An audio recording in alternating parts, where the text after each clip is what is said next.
Avant que la vidéo commence, je voulais juste vous dire un petit mot. J'ai eu énormément de soucis avec le montage de cette vidéo. Vous allez voir que chaque phrase, la première lettre est toujours décalée. Je m'en excuse d'avance et je vous souhaite un bon visionnage. Bonjour à tous et bienvenue dans cette nouvelle vidéo. Alors, comme vous pouvez le voir, aujourd'hui, je ne suis pas à l'extérieur, je ne suis pas en urbex, je suis bel et bien dans mon studio.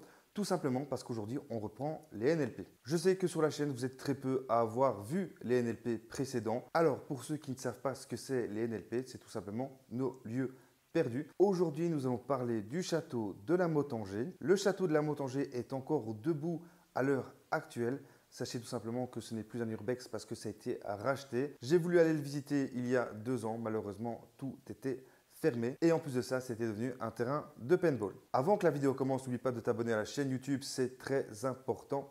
C'est parti pour cette nouvelle vidéo. Let's go!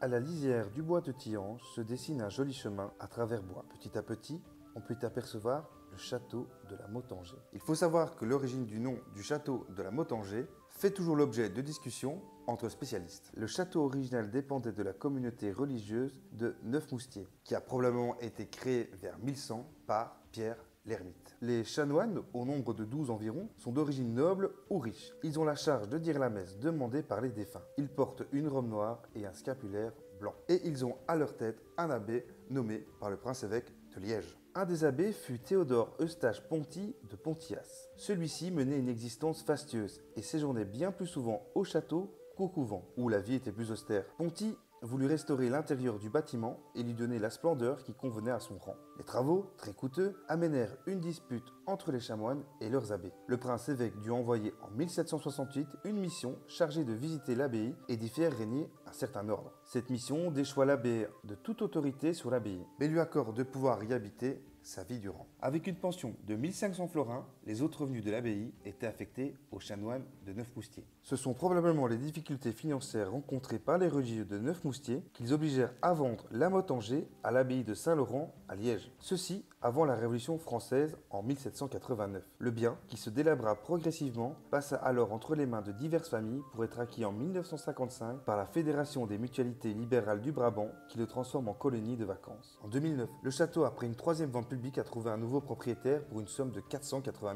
000 € auprès d'un promoteur immobilier de Gay afin d'y aménager un centre pour handicapés. En 2018, alors que le site était loué à un club d'airsofters, le nouveau propriétaire luxembourgeois, qui l'avait racheté cash en 2012, expliquait vouloir faire du château de la Motte-Angers un bar à champagne, doté de 20 chambres avec des anciennes dépendances, des appartements pour les filles. Petit aparté que j'avais trouvé aussi sur internet, je cite la personne qui l'avait racheté du coup en 2018. Je vais aussi créer un espace de jeu type circus ainsi qu'une piste d'hélicoptère afin d'attirer de riches clients. Apparemment, ça ne sera jamais fait. Comme je vous l'ai dit en tout début de vidéo, j'avais pu rentrer en tout cas dans le domaine du château de la Motte-Angers et comme je vous l'ai dit de nouveau en début de vidéo, sachez qu'il était totalement impossible d'y rentrer dans le château. Et effectivement, quand on s'était baladé dans le domaine, on avait pu voir des carcasses de voitures, quelques petits bâtiments qui avaient été restaurés pour les airsofters.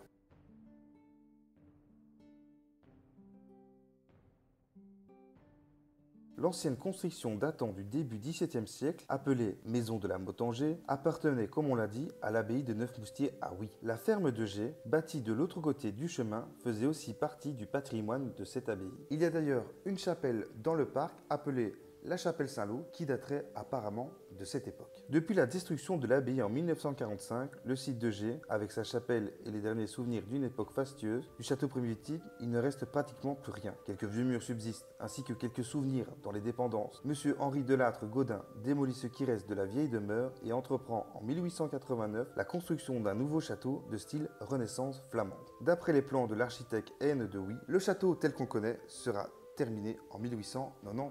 Le style de la bâtisse est celui apprécié à l'époque, avec des pièces de grande dimension, avec des plafonds élevés garnis de caissons ornés, disposant de hautes larges fenêtres. Deux cheminées au rez-de-chaussée sont peut-être des vestiges de l'ancien château. L'une est placée dans la cuisine, l'autre se trouve dans la salle à manger et porte les armoiries de Jean de Bord, abbé de Val-Saint-Laurent de 1624 à 1633. Il est probable que cette cheminée a été apportée par l'abbé de Ponty lors des transformations qu'il réalisera à la mode. La salle à manger fut décorée en 1941 de scènes champêtres par un artiste hutois, M. Michel Genot. Ces peintures donnent beaucoup d'allure aux grandes salles. Voilà, je n'ai pas beaucoup plus d'informations à vous donner sur le château. J'espère que malgré tout, cette vidéo vous a plu. Comme d'habitude, n'hésite pas à mettre un petit like, un petit commentaire et surtout à t'abonner à la chaîne YouTube. On se retrouve la semaine prochaine pour une nouvelle vidéo. À la semaine prochaine. Bye.